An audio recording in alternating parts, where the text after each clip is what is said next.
and I'm Laura. I'm Mitchell. Thanks for checking out our video. We're going to summarize the last 2 weeks of our trip through Italy. If you want to check out the first week through Switzerland, check the link over there.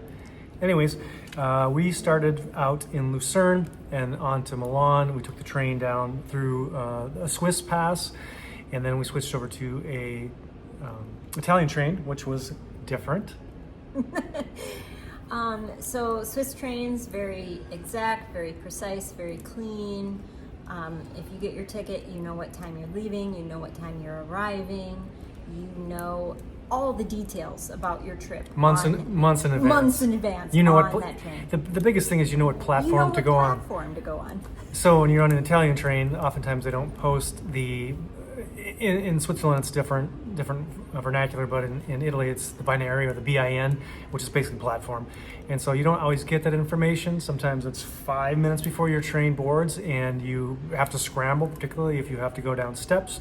And there's people lugging up huge ass roller bags, which drives me nuts. I would say if you want to do a train trip through Europe, do not do a roller bag. I think that there are so many steps that make it really hard to do. So if you are able to backpack through Europe, I think that's ideal. Or if you have an entrepreneurial-minded child or yourself are entrepreneurial, I think developing a set of wheels for roller bags that are like off-road mountain bike tires or fat tires to help. But you still have to lug them up the stairs. True. I mean, if you're thinking that you're going to get off one train, go all the way down. If you're on car 8 and you have to go all the way down to the front of the train, go downstairs, go through the crowds, and go back upstairs. There's probably not an elevator that you're going to access easily, not even a word, but easily. It's been a long day. You're not going to be able to lug that bag up the steps. We saw people that were just struggling and standing at the door as the train door slid shut and pulled away, and they're just barely on the platform with this ginormous roller bag the size of them or one of their children. So I might be offending some of you, but that's just the harsh reality. If you're in Europe and you're lugging these things around through the old cities and the cobbles, not a good look. And with that in mind, I think something that we didn't talk about, but maybe planning your trip where you stay in a place that has a washer, so that you don't have to bring so many clothes. Like we stayed in 2 places that had washers, and one of them, which we'll get to, was critical for us actually, because we had really used up all our clothes. They were all stinky and dirty. And so it was mission critical that we had a washer. But we did also see some laundromats along the way, so that would be an option as well. Yeah, there are laundromats, but do you really want to spend your limited time in Europe in a laundromat? So some of the places had the multi-purpose washer and dryer. Most of them were just wash only with drying racks. Fortunately, we're in one region of Italy that had nice ocean breezes and outdoor drying rack. Things dried very quickly, so we did 3 loads of laundry when we were there for 2 nights. The place in Cinque Terra. Yeah, Cinque Terra. And the place we were at recently in Verona was very humid, and so we washed, and it was really challenging to dry things. It took, almost 30 hours to dry some of the items. I used a hairdryer a little bit. Yeah. So anyways, we got onto the train to Milan, and we got off, and it was about 1.5 kilometers to the old city from the Milano Centrale, and so we could not find the Uber stand, which was absolutely ridiculous, because if we would have gone right instead of left, we would have hit it dead on. But anyways, we walked for about half a kilometer away from the train station, and it was ridiculously hot and humid. We gave up. We got a taxi using the Uber app, which he pulled up alongside of us going 40 miles an hour, waved at us, canceled us, and kept on going. So another couple tries and 4 more dings on the credit card from Uber. We finally got a 15 euro taxi ride to our place, the Urban Hive, which was fantastic in location, and checked into that place, which was... It was over the top fun. It was quirky, it was clean, it was comfortable, it had a happy hour with snacks. Their customer service was over the top. They were super anxious to make sure that you were comfortable there. And it was central. We were able to walk to so many places because of that. So highly recommend that area. It also had a co-working space. We're true. A bit of digital nomads, and so we sat outside on the outdoor veranda or patio, if you will. in the afternoon for a couple hours and worked, and the temperature was beautiful. There was a ton of other like startup people there and business people there working, younger crowd than us, but super fun and conductive to getting some work done while we were on the road. So that was quite cool. The thing about Milan that was a little bit different than the usual places that we visited, like Florence and Rome and Verona, is that I think things are a lot more spread out. Much more spread out. Yeah, we walked, I think the first morning 3.5, 4 hours to see the things we wanted to see. So it was a bit of number of steps, but we came back and we had an aperitivo and some pizza and salad, which was fine. But the critical mistake we made is we went the wrong direction. The wrong way, because we went, I'm going to say it was south, but I don't know exactly. But when we went out of our hotel, we went left and got an aperitivo, and we got a couple snacks with it. But then afterwards, we decided, after dinner, which we'll get to, we decided to take an after dinner walk, and we walked north towards the arch, and people had full on meals that came with their aperitivo. Yeah, they had focaccia, they had crudites, vegetables, chips, olives. I mean, if cheese, meats. Basically like a charcuterie board. All the tables were just fully loaded with this, and so we were a bit full, but saddened by our greed or hunger for food and not waiting and exploring a little bit further. But live and learn, that's just part of the joy of experiencing the road. But the cool part is that we did discover a place we call it the Three Aunties. It's called something else. Do you know what it's called? You wrote it down, but I don't remember now. I didn't write it down. So Osteria something, you can find it. It's pretty easy. It's a restaurant with three aunties. They have a glass window in front where they hand roll the pasta. La Fortuna. Yeah, La Fortuna. Osteria de la Fortuna. Small little place, maybe 10 tables max. Yeah. Maybe not even that many. Yeah. But anyways, we got there and it was half full, and by the time we left it was completely full. The pasta was made fresh, hand rolled, brought to the table. We each had a pasta dish and could barely finish it. No dessert, no gelato, no nothing. Just completely stuffed, happy, and probably the best meal that we had in our entire trip.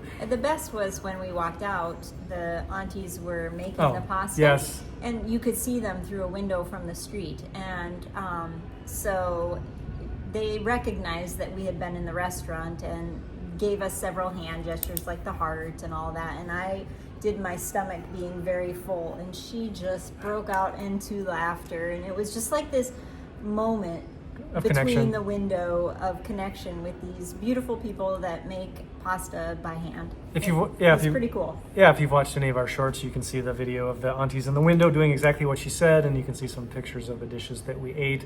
The pictures don't quite do it justice, but the cannoli on the street. Oh my gosh! So there was this like hole in the wall cannoli place. And we went there midday, and it was just a gal. Midday, it was 10 in the morning for breakfast. Okay, well. It was good. It was great. She came up, and there were 3 different options. You could get pistachio, you could get chocolate chips, or you could get orange slices. And I picked the chocolate. And so she took this huge cannoli roll, and then she reached in the refrigerator, and she got out the custard and just squeezed it into each end and then dipped it into the chocolate. It was by far the best cannoli I have ever had in my entire life. It was also the biggest one we've seen in Italy. I mean, it was huge. No kidding. It was probably this big. Foot-long hot dog size. Yeah, it was massive. It took 2 of us to finish that bad boy. It was great, but just, hole in the wall, fun little find. We're also a little bit economical when we travel. We don't like to eat out every meal, just for health reasons and just, just personal preference, I guess. And so You don't like waiting. That's part of it, too. Well, I mean, right? sometimes you've been hiking or walking for 3-4 hours. You're kind of sweaty and feel a little bit grimy, and you don't want to sit down in a fancy restaurant. So there's tons of little grocery stores, mom and pop kind of shops where you can get cheese, cucumber, hummus, a couple bottles of beer, some wine, some things to take back to your room, your Airbnb, or wherever you're staying. And I think that's just a great way, not only to cut down the cost of your travel, but still enjoyable. We took some beverages out onto the balcony at our Urban Hive place and sat outside as the sun set, and then went out for the night. And so it was just a great way to save a little bit of money, and also to kind of break up the going out to eat every day. Well, and that's another good point, because we also brought instant coffees, so that when the room had a hot pot, you could make instant coffee. But we also, just when we went to the grocery stores, found milk.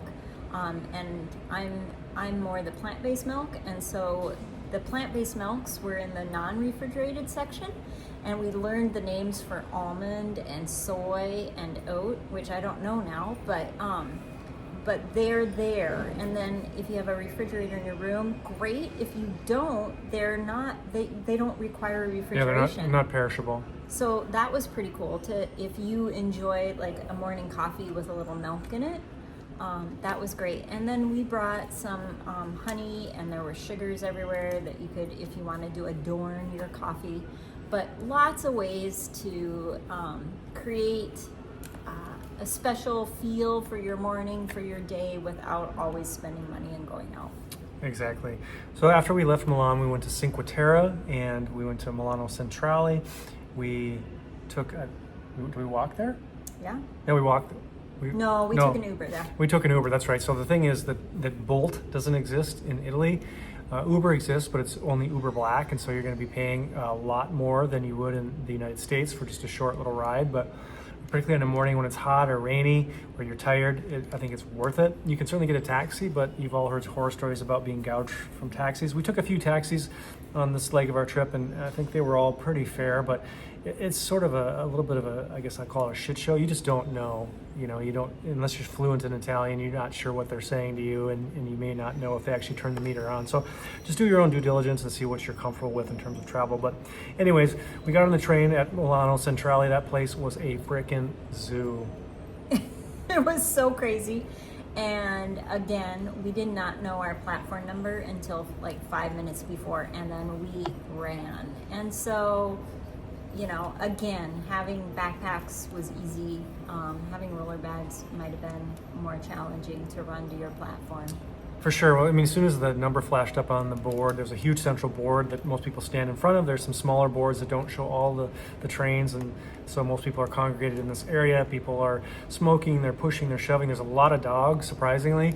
And as soon as that number hits the board, boom, people are like sprinting to the train, particularly if you don't have a seat reservation. We had a few legs where we had seat reservations, so it wasn't as much of a crush to get to the seat, but a few times we had reservations and there were people on our seat and they were not moving. So just keep that in mind, whatever your comfort level is. And the other piece of it is if you have luggage, some of the trains, the luggage fits overhead, but some of them it doesn't.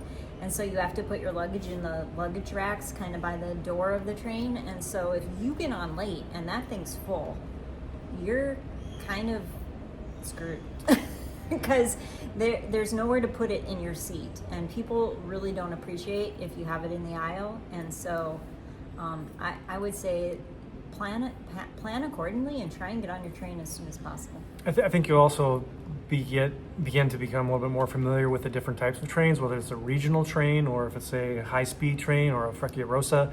Some of them had huge overhead bins where we could put our 40-liter Osprey backpacks, no problem.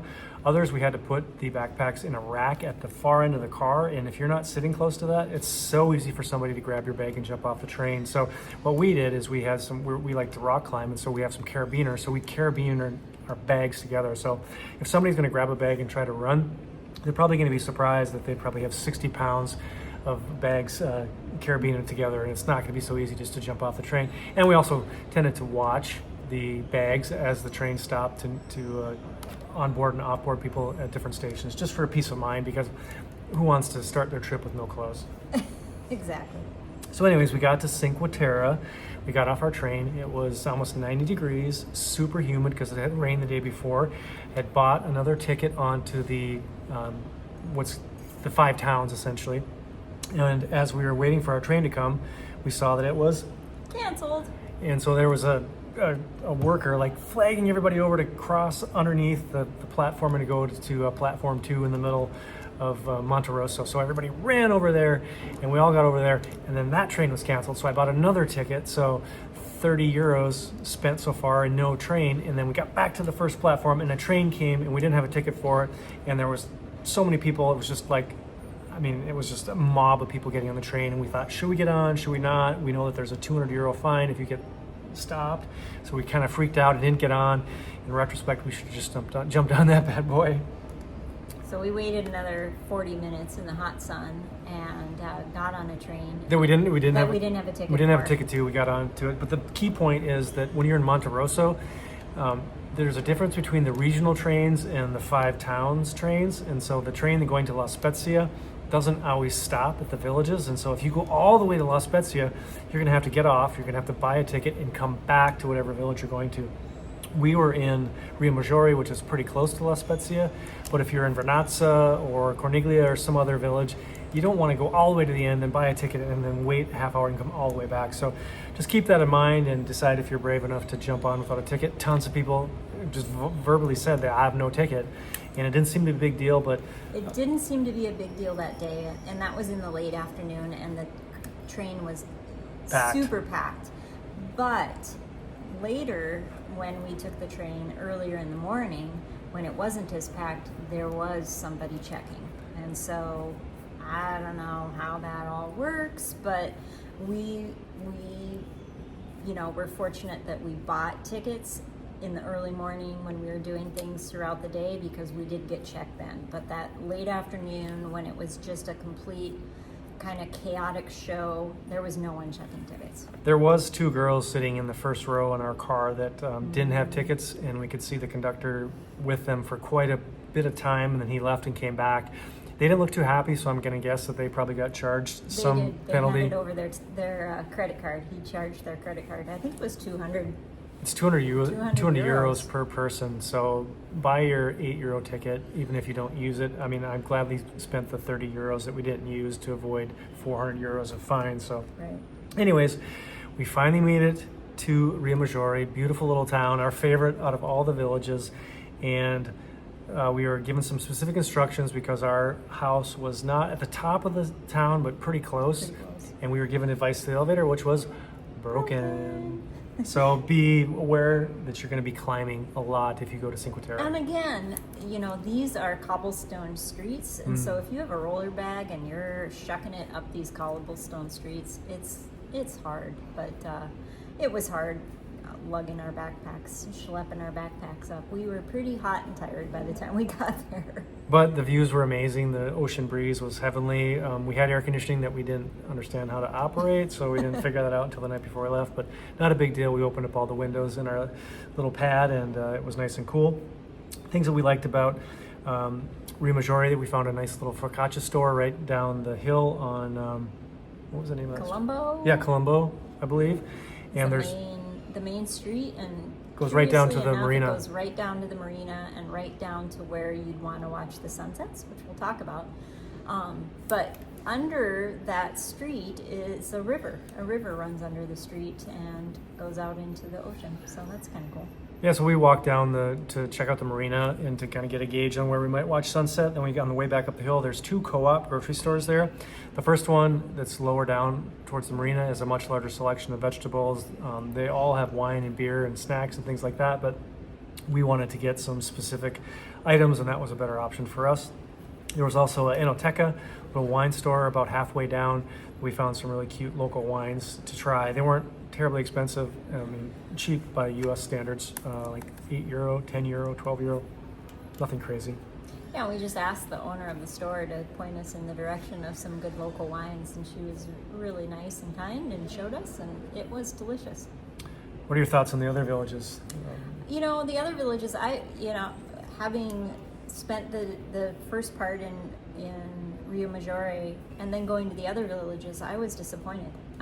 It didn't seem as boutique, as cute, as, I don't know, it seemed more touristy, more commercialized.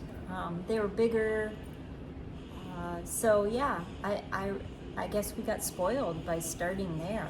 One thing we didn't see in Riomaggiore that we saw in Vernazza and Monterosso was massive tour groups. I mean, we saw tour groups of 50 to 100 people, and they plug up the entire street. Or if you're trying to look at something specific, this huge mob of people are around, and it's really difficult to pass. And so I'm not criticizing the groups. I'm just saying that if you're averse to that, or you want something that's a little bit quieter, a little bit more chill and relaxed, then you may want to go a little bit farther away from Monterosso. Yeah, and the other piece of it was we did experience locals, in Rio Maggiore.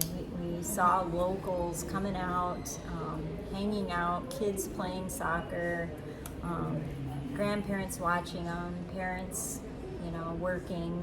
We felt like we were more a part of the space, I guess. Yeah, there was a mother and two small children that we would talk to on a daily basis, and they kind of took us down this little secret stairwell to make a shortcut. And we did a video of it. This was the steepest, darkest, slipperiest, moldiest staircase I've ever gone down in my life. But anyways, their father was a tour fishing or a cruise boat captain or something like that, and so the kid would always repeat phrases like, "Don't take candy from strangers. Can I tell you about the trip or the tour?" And so super fun to connect with some local people. What about the hike? The hike was amazing. So it was not easy. There was a lot of steps up and down. It was sketchy in places where there was scree, lots of rock, fall off points, roots. So I guess we wished we would have started a little earlier in the day, because it might not have been such direct sun and so hot. But there were periods where there was covered and shade. Breeze. But we found people along there that were in sandals or flip-flops or really not in the shape to be doing it, and we just wondered how they were going to do the whole hike.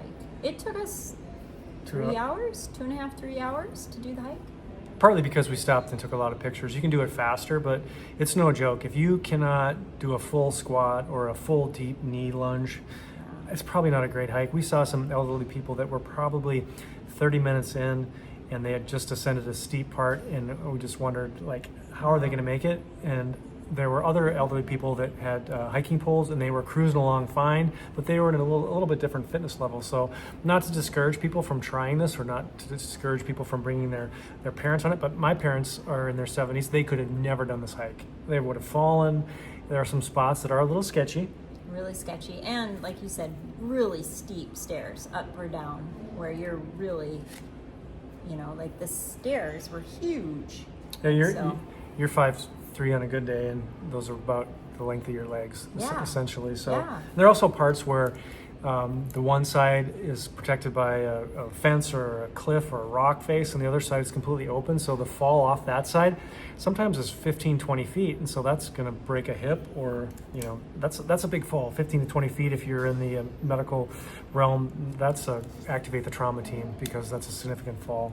But the views were spectacular. Like you said, we stopped and took a ton of pictures, and it just gave you a different feel for the coast. I think the hike from Vernazza to Monte Rosso is the better route to go. The hike the other way around, the very last part of the hike down into Monte Rosso from Vernazza is just a massive, endless amount of steps that are super steep. Some of them are super rickety. Some of them are full of scree, like you mentioned. And so to start the hike that way, I think is going to exhaust a lot of people. Also, when you get to the bottom of those stairs, just go a little farther, because you want to go down to the exit that goes onto the beach. If you go off the first turn to the left, you're going to end up at a resort by a pool. That's not where you want to be. You want to keep on going down into Monte Rosso. And so we made it down to the bottom, and we found out that there's a little beach to the left of when you get down there. It's away from all the umbrellas. There's 2 different beaches that have umbrellas. If you just go all the way farther to the left past a little restaurant, there's a small beach. There was probably 20 people there, and so we swam. The water was beautiful. The water is amazing. It's clear. It's it doesn't seem salty. Like, it doesn't seem fishy. There wasn't a smell. There wasn't seaweed. It was gorgeous. And it was decently warm. It was refreshing, but not, oh my gosh, this is so cold. Like, inviting, like you wanted to go in and swim. There's also a little shower area, so when you come out of the beach, you can wash off your body, your feet, whatever, and put your shoes and socks back on. So that was super handy. We found a cute little place down a back alley away from the beach. Most of the places on the main drag are, it's all touristy, no doubt about it, but we found a cute little place that had little focaccia sandwiches and a great mixed vegetable salad, which is a little hard to find in certain places. And so I think it was like 25, 30 euro for a beer and a salad and a little sandwich. So I think that was reasonable. Mm-hmm. Keep in mind the place is closed. We went out to get Yes. some provisions one night at 3:30, and everything was mostly closed except for the ultra touristy places, which we didn't want to go to. Right. Yeah, the co-ops were closed. We just wanted to go get a couple groceries, and the co-ops where we'd get groceries were closed from 3 to 5. So that was kind of a bummer because we were wanting to just get that done and then come back and shower and relax, but we had to go back down. What do you do if you have to pee? Oh, yeah. First of all, there are very, very few bathrooms. And if you find one, more than likely you might have to pay for it. So make sure you have change, euros. It was like $1.20 or... It's 1.2 euros, pretty much standard throughout every place we've been. Yeah, so make sure you have that with you. But yeah, it was really hard to find bathrooms. So, gosh, I stopped drinking water, which isn't maybe the brightest thing to do, but gosh, it was just hard. We went out on the day we left, we went and got takeaway cappuccino and a pastry, which I thought would allow us entrance into their bathroom, but she didn't really enjoy that thought, but she gave me the key anyway. So I did get one free bathroom pass. And I took the key as well because Yeah. I had a pastry, so I felt like I earned the bathroom. But the bathrooms in the train stations in the villages, they're not what you think they are. They're squatty potties. There is no seat on it. They don't often take credit cards or other things like that, so you need to have some loose change in your pocket. And they're slow. There's an attendant there who goes in after every person, at least the one that we were at in At the train station. yeah, in Rio Maggiore. I mean, I felt like we were in line for a half hour Mm-hmm. just to take a quick bathroom break before the hike. But anyways, that's just the reality of Europe. You're going to pay for the bathrooms, and that's fine. But just don't think it's going to be clean like a hotel back in the United States. It's just not how it is. Mm-hmm. The train app in Switzerland is amazing. The SVB app is amazing. We talked about that in other videos, and you can see the shorts where we talk about some of these other issues there. But the Train Italia app, it doesn't tell you platform, it doesn't tell you cancellation, it doesn't tell you jack shit about your ticket. So you can buy a ticket, and when you look at the ticket, it doesn't tell you the train number, the time, or anything. So you need to either take a screenshot of the tickets you just bought, or if you're using the Eurorail app, you can save it in your trips, but just keep that in mind.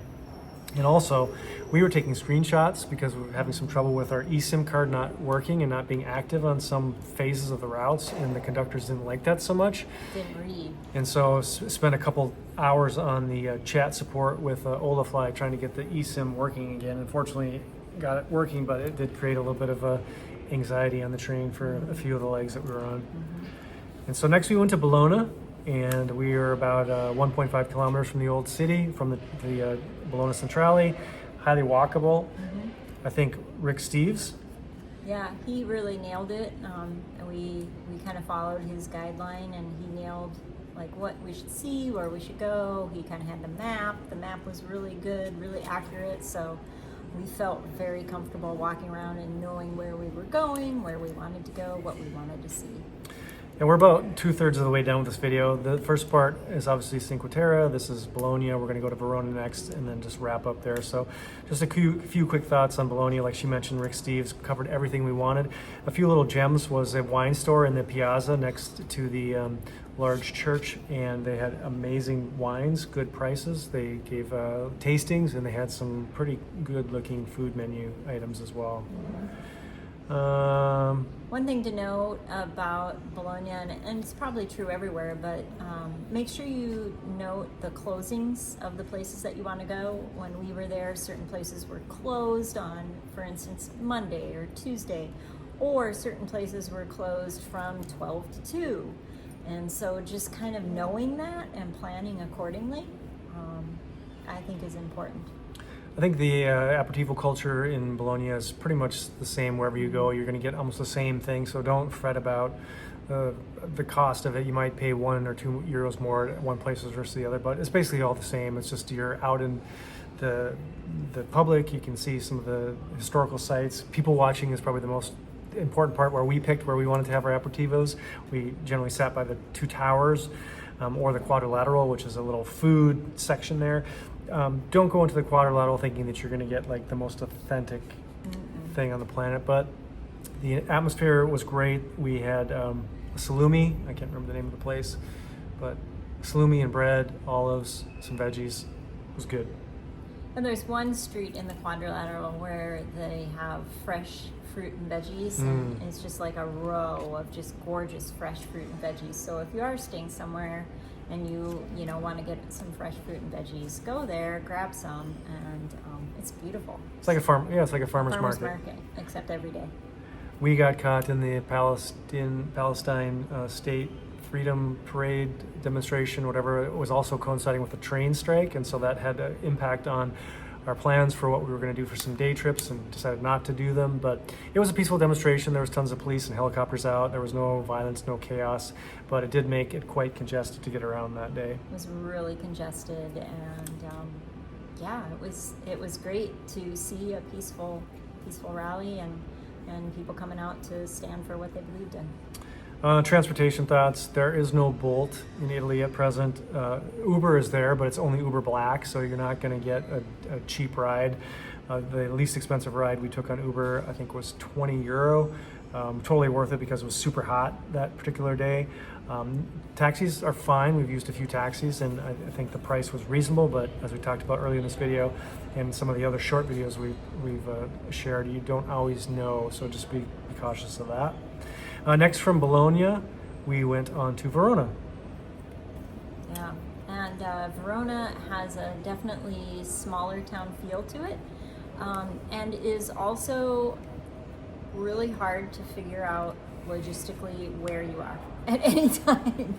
Like, you know, it just didn't, I never felt like I knew where I was. Like, you just would be wandering and you'd find something and you'd be like, oh great, this is super cool, I want to come back here, and then you couldn't find it later because like none of the streets, they're all kind of circular and they weave and then they change names, and or they're offset even just a couple feet. You might be on a straight road and one is offset like a foot, and it's a different name. And then it's a different name. So yeah, I guess wandering was probably the most fun because you just wander and then find things. Like we went to Piazza Urbe, and I'm not sure if that's how you say it, but super busy, kind of commercial, kind of touristy. And then there was this whalebone hanging there, and we went under it, and then like magic just unfolded. There was a statue of Dante. There was a crypt of some noble people that had been buried before, and then we just kept on wandering down that road, and we found an amazing little coffee place that we got 2 cappuccino for a total of $3.20. Usually the price of 1 cappuccino, more in the city center, and it was fantastic. And then we found a nice little focacceria that was amazing, the best that we've had an entire trip, just by wandering down a side street unplanned. So just be prepared to get lost. I think that's totally fine. And the Antico Storico, the old city, it's not that big. You can walk the whole thing probably in an hour, maybe 2 hours at most, depending on your speed. So I think the key for us was we originally booked a place, non-refundable, on booking.com, and we started getting all this spam on WhatsApp. They were demanding payments, demanding passport numbers, saying our reservation wasn't verified, like creating all this stress and anxiety. We reached out to booking.com many times without resolution. Finally just decided to rebook a different property close to the arena, which in hindsight was fantastic because we went to a concert and it rained on the way home, so we were a 5-minute walk as opposed to a 20-minute walk in a city we didn't know. And so I guess the lesson learned is don't book non-refundable, non-cancelable things, because we ended up eating like €370 on that. But and stay close to the arena because you'll be close walking distance to everything that you want to see then. There's tons of touristy places by the arena. You might walk a little farther away for an aperitivo and save a euro or two, but I think the people watching by the arena is much more exciting, and there was some student events going on, so it's fun to see the energy of the students as they were headed back to, I don't know, uni or campus or whatever you call it. Yeah, if you're just getting a spritz, I think being by the arena is fine. If you want a meal that has some good quality taste and maybe less expensive, then I think you should venture into some of the side streets. Or what we found was helpful was just doing Google Maps and looking at, doing restaurants by me and then reading the reviews. That was super critical. Like just finding something around where you are at reading the reviews, seeing if that's something that jives with what you're looking for the evening. And then some places you need a reservation, and if you don't have a reservation, sorry, you don't get in. We found a couple of really cute places that we walked into, and there were plenty of open tables, but they already had reservations, and so we ended up eating at a little pizza place that was a little bit disappointing the last night there, but that's just how it goes. A few other thoughts, the castle and the theater. The guidebook we had pretty much had all the pictures of the castle in it, and it wasn't something that we felt like we needed to pay 18 euros. Yeah, it was 15 euros each, and the theater, the Roman theater, was 9 euros each. We looked down into the Roman theater. We didn't walk through it, but we just thought for 18 euros, we don't need to walk through it. We can see it. I think if you're lucky enough that there's an event going on at the theater, then I would for sure do that. We went to a Zucchero concert, which is a super popular Italian singer, and we went to that in the arena. And it was a fun opening band that played some 70s and 80s and 90s cover songs to start out with, and then the concert was amazing. I mean, we're not fluent in Italian, but you could certainly see the energy of the crowd as they were singing, and it was a fun experience.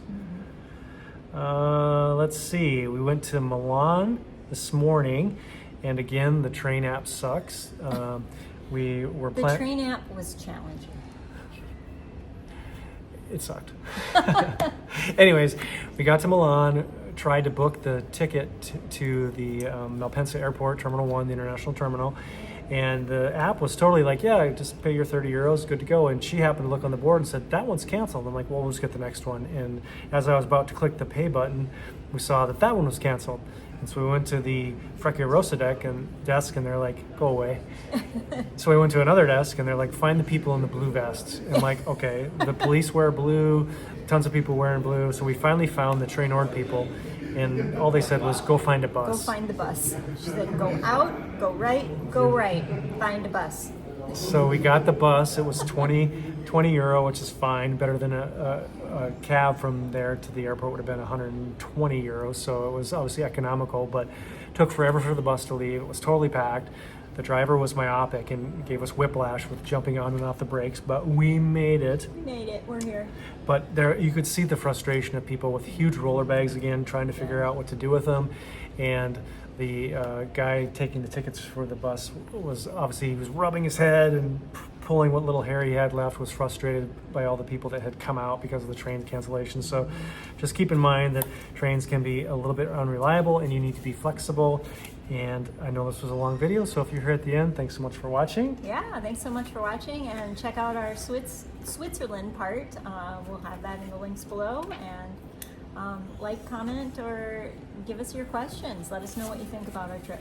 Let us know where you're going next. We've got some ideas where we're headed. It's farther south, about 5,000 miles from here, so we'll keep you posted on how that shapes up. Cheers. Cheers.